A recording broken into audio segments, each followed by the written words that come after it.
kita sudah tegang sekali kepala kita, itu segala macam bentuk penyakit bisa muncul di sana. Bisa dada sakit, bisa kekurangan darah ya, bagi yang wanita mungkin bisa menstruasinya berhenti. Ada juga yang bisa bleeding, pendarahan. Ada juga yang susah untuk punya keturunan. Macam-macam sekali. Ada yang tahu-tahu kanker muncul, ya. Ada yang stroke, lari ke stroke. Ada yang kupingnya berdenging. Macam-macam sekali dari kepala ini. Karena itu saran saya ya banyak-banyaklah kita dalam hidup ini kita merenung ya, tentang keesaan Allah tadi. Insya Allah itu akan membuat kita jauh lebih bijak menyikapi hidup ini, sehingga kita tidak terlalu stres menghadapi hidup ini. Jadi yang menjadi kesimpulan atau pesan dari Pak Ustadz adalah mengenai pola pikir atau stres supaya tetap dijaga. Karena semua itu adalah berdasarkan dari kita juga ya Pak Ustadz ya? Iya, jadi memang seperti itu ya. Makanya kita di terapi kolbu biasanya kalau kita lakukan terapi, yang kita terapi langsung selalu daerah kepala. Kita kendorkan dulu daerah kepalanya, kita kendorkan dulu, baru kita menuju ke daerah sakit. Baik. Nah di terapi kolbu ini memang agak sedikit beda, agak sedikit unik, karena memang kita akan tidak menggunakan obat. Kita tidak menggunakan jamu, kita tidak menggunakan pijet-pijet atau apapun. Kita hanya nempel aja tangan, dengan kekuatan doa kita berdoa kepada Allah. Nah alhamdulillah ya bisa dibuktikan juga dengan hadirnya para pasien. Itu artinya bahwa Allah juga tidak terlalu birokrasi. Benar seperti itu. Baik, kita sudah ada penelpon selanjutnya ya. Kita sapa terlebih dahulu. Halo, assalamualaikum. Waalaikumsalam. Selamat sore, dengan Bapak siapa di mana ini? Zulfarni di Aceh. Bapak Fahmi di Aceh. Zulfarni. Baik, jauh sekali Bapak. Apa kabar Aceh Pak? Alhamdulillah baik aja. Alhamdulillah, keluarga sehat Pak? Alhamdulillah. Iya, baik, silahkan langsung ke Pak Ustadz. Ini keluhannya apa yang ingin ditanyakan Pak? Ini Assalamualaikum Ustaz. Waalaikumsalam warahmatullahi wabarakatuh Bapak. Ini Pak Ustaz, sering sakit kepala Ustaz. Apa? Ya? Kalau jam 2 sampai jam 4 tuh sering sakit. Kepala sering sakit ya Pak ya? Iya. Biasa siang jam 2 sampai jam 4 itu. Jam 2 sampai jam 4 dini hari ya Pak ya? Iya. Oke. Untuk tidurnya bagaimana Pak? Terganggu pasti ya? Iya, terganggu. Kalau istirahat siang terganggu banget. Kepala rasa sakitnya seperti apa Pak? Mungkin hanya di bagian kanan atau kiri, samping, atau muter, atau bagaimana yang dirasakan sakitnya ini? Muter. Muter ya? Baik. Usia Bapak mohon maaf? Usia baru 30. 30 tahun? Iya. Kemudian ada lagi Pak? Udah itu aja. Sudah itu saja ya Pak ya? Oke, baik. Nanti kita akan langsung jawab ya Pak ya. Selamat sore, assalamualaikum untuk Bapak Zulfarni yang ada di Aceh. Salam kami untuk keluarga yang ada di rumah. Bagi Anda pemirsa jangan kemana-mana, kita akan bahas setelah yang satu ini mengenai keluhan dari Bapak Zulfarni yang ada di Aceh. Sesaat lagi.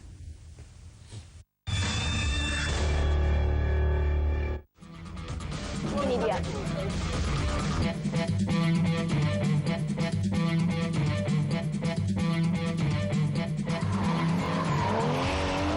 Untuk pada korban-korban kita yang ada di Merapi.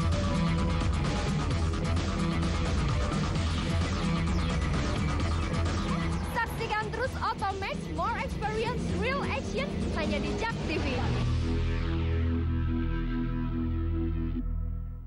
Kita lihat lagi. Satu ini. Yang kualitasnya benar-benar ya, menggetarkan kancah musik.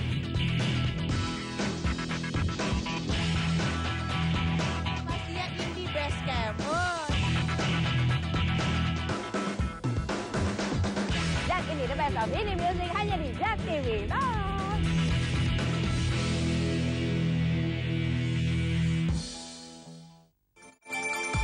Jadi saya ingin ajak teman-teman saya bisa sekolah seperti saya gitu.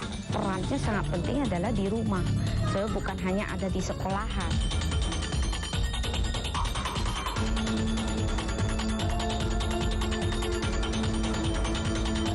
Serius menggarap teater anak. Kita membawa nama harum Indonesia di dunia internasional. Mereka berkarya. JAK TV, kritis, mencerdaskan. banyak koridor, malah semakin banyak pelanggaran yang masuk ke jalur busway itu sendiri.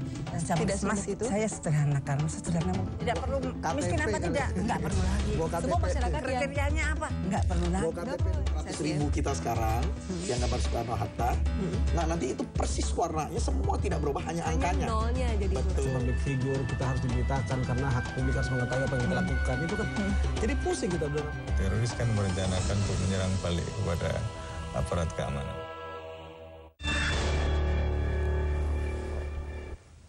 Anda masih bersama kami pemirsa dalam Medika Natura Sore dan masih membahas mengenai tema kita pada sore hari ini adalah kekuatan duduk di antara dua sujud pada saat kita sholat.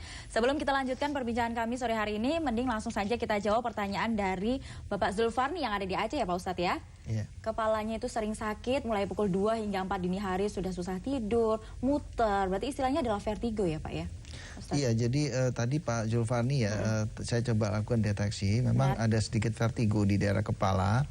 Nah itu dipicu oleh energi di kepala bagian kiri ya, kepala bagian kirinya agak sedikit tegang. Nah, itu karena faktor stres juga bisa, dari pikiran juga bisa.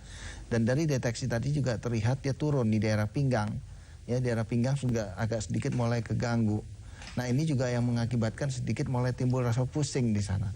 Nah ternyata penyelesaian daripada ini semua, saran saya banyak rileks ya, banyak santai. Kalau tidak keberatan, mungkin Aceh terlalu jauh ya tempatnya untuk datang ke tempat praktek kita. Nah bisa buka website ya, di website itu jelas informasi tentang pengobatan terapi kolbu ini apa dan bagaimana bisa dibuka ya. Bisa tanya-tanya informasi di sana dan bisa ikut juga acara transfer energi terapi kolbu yang biasanya kita adakan setiap hari Minggu ya, hari Minggu jam 9 pagi di JAK TV. Jadi jam 9 pagi di JAK TV hari Minggu kita ada acara transfer energi, mungkin itu bisa juga dicoba ya. Jadi untuk jarak jauh seperti Bapak Zulfarni di Aceh tadi ya Pak Ustadz ya. Oke. Dan satu lagi saya ingin sharing juga untuk Bapak yang di Aceh ya. Berdasarkan pengalaman kita Bapak, ada 3 hal yang harus kita perhatikan agar doa kita cepat diijabah ya. Yang pertama, kita harus punya rasa takut yang sangat tinggi kepada Allah. Jadi kita harus punya rasa takut yang sangat tinggi kepada Allah. Bagaimana caranya supaya kita punya rasa takut? Maka banyak-banyaklah melakukan tafakur, perenungan tentang kebesaran Allah di alam semesta. Yang kedua, kita harus punya rasa harap yang sangat kuat agar doa kita dikabulkan. Jadi artinya apa? Kita harus yakin betul bahwa Allah itu sangat maha pengasih, sangat maha penyayang. Jadi kita harus punya rasa harap yang sangat kuat. Dan yang ketiga, untuk tujuan kebaikan. Tiga-tiganya ini gabungkan, insya Allah ya, gampang kok diijabah doa kita. Ditambah lagi banyak-banyaknya melakukan perang melawan kotoran hati ya. Jadi kotoran hati iri, dengki, buruk sangka, sombong yang suka nyelinap masuk dalam kehidupan kita ini kita harus lawan terus. Rasulullah pernah ditanya oleh para sahabat setelah perang Badar, ada nggak perang yang lebih besar lagi dari perang ini? Rasulullah menjawab, ada. Perang melawan hawa nafsu, perang melawan iri, perang melawan dengki, perang melawan buruk sangka, perang melawan sombong. Terus lakukan perang melawan diri kita. Insya Allah kalau hati kita baik ya, gampang. Allah itu sangat tidak birokrasi ya. Dengan bahasa apapun kalau kita berdoa dengan Allah. Saya kalau melakukan terapi kepada para pasien, saya tidak menggunakan harus pakai surat tertentu. Ini harus dibaca berkali-kali, tidak ya. Dalam hati saya bicara kepada Allah pakai bahasa Indonesia. Allah sangat maha pengasih dan sangat tidak birokrasi. Kalau dicoba diijabah. Ya, saya pikir begitu. Oke, baik, kita angkat telepon terlebih dahulu juga ya Pak Ustadz ya. Sepertinya sudah ada penelpon nih. Halo, Assalamualaikum, selamat sore, Medika Natura. Selamat sore. Selamat sore, dengan Bapak siapa di mana ini? Dengan Pak Syarif di Jayapura. Bapak Syarif di Jayapura, subhanallah jauh sekali. Bapak apa kabar? Jayapura apa kabar nih Pak? Ya, kondisi aman saja. Kondisi aman, terkendali ya. Selalu sehat ya Pak ya? Iya. Iya, baik. Silahkan keluhannya seperti apa sore hari ini Pak? Sakit, sepunya dada sakit, sebelah kiri dan kanan di bawah ketiak, kiri menusuk-nusuk. Ada rasa sakit kemudian Pak? Terus kanan di sebelah kiri bagian perut. Kemudian Pak? Sudah berapa lama? Sudah ada 1 tahun. Ada 1 tahun belakangan ya? Iya betul. Ya, kemudian Pak? Rasa nyeri sekali di dada. Di dada, kemudian di perut sebelah kiri juga. Ya, kadang betis juga sakit. Ya, sudah cukup Pak? Ya, sudah Pak. Iya, baik. Nanti kita akan jawab ya Pak ya. Pak Syahrir? Oke. Iya, terima kasih. Selamat sore. Assalamualaikum untuk Pak Syahrir. Dan juga ya tentunya bagi Anda pemirsa JAK TV, jangan kemana-mana. Setelah yang satu ini kami akan kembali lagi bersama Anda.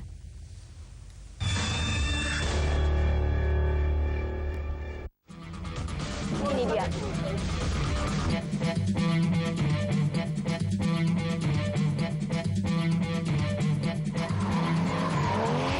Donasi untuk pada korban-korban kita yang nanti Merapi.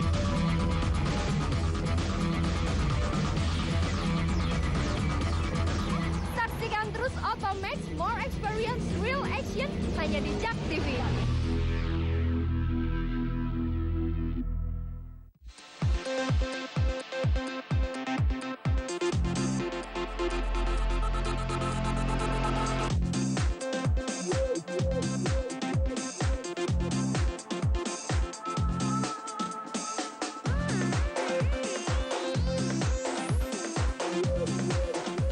Menginformasikan tempat-tempat belanja dengan barang-barang berkualitas dan harga murah.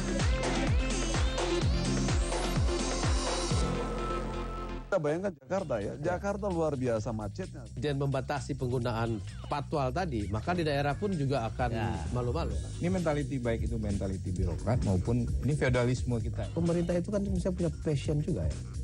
Nah, berani nggak pihak istana memberikan semacam hotline service kalau ada pengaduan dari masyarakat? Yang paling harus berpihak itu pasti pemerintah, karena yang merasa terganggu itu kan pemerintah karena kotanya kotor, kotanya seperti itu. Pastikan Anda masih bersama Mari Bicara.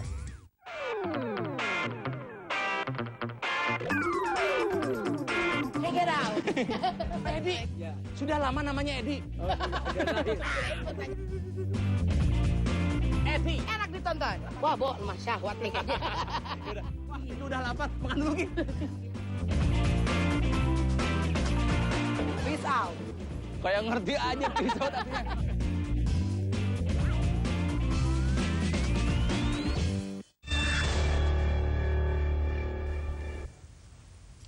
Ya pemirsa, saya akan memberikan kembali untuk alamat klinik dari terapi kolbu. Pemirsa ada di Jalan Utan Kayu Raya, nomor 24 Jakarta Timur 13120.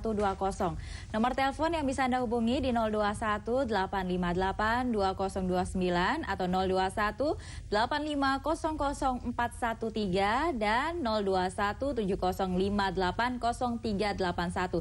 Jangan khawatir pemirsa, bagi Anda yang mungkin lokasinya jauh di luar dari Jakarta, Pak Ustadz Sony selaku terapis dan juga rekan-rekan terapis dari klinik terapi kolbu akan memudahkan ya, misalkan dengan cara menggunakan terapi atau transfer jarak jauh ya, transfer energi seperti itu ya Pak Ustadz ya? Iya, jadi sebelumnya saya ingin mendeklar dulu jarak ya. Kalau bagi manusia kayak kita, manusia ada jarak. Namun di dalam pengobatan terapi kolbu ini kita manusia tidak bisa apa-apa. Kita pada saat itu berserah diri kepada Allah. Nah, bagi Allah, Allah tidak bisa dibatasi oleh ruang dan waktu. Bagi Allah tidak ada jarak. Jadi artinya apa? Jadi kalau kita mau berobat, katakanlah yang jarak jauh, jarak dekat sebenarnya sama saja. Ya, sekali lagi bahwa yang melakukan pengobatan bukan saya. Saya hanya bermohon kepada Allah. Nah, Allah yang melakukan pengobatan tadi. Dan juga saya koreksi sedikit ya, tadi ada salah informasi untuk transfer energi jarak jauh. Diadanya bukan hari Minggu jam 9, tapi hari Sabtu jam 5 subuh. Jadi hari Sabtu jam 5 subuh. Sekali lagi, di JAK TV juga ya, Pak? Di JAK TV hari Sabtu jam 5 subuh. Itu koreksi dari saya. Baik, mungkin bisa langsung dijawab saja pertanyaan dari Pak Syahrir yang ada di Jayapura tadi, Pak Ustadz. Iya, tadi Pak Syahrir yang ada di Jayapura sebenarnya kurang lebih sakitnya hampir sama dengan Ibu Sri yang ada di studio ya, bahwa ada nyeri di dada, terus kemudian juga ada di daerah pinggang nggak enak segala macam. Sekali lagi semuanya berawal dari kepala. Jadi kalau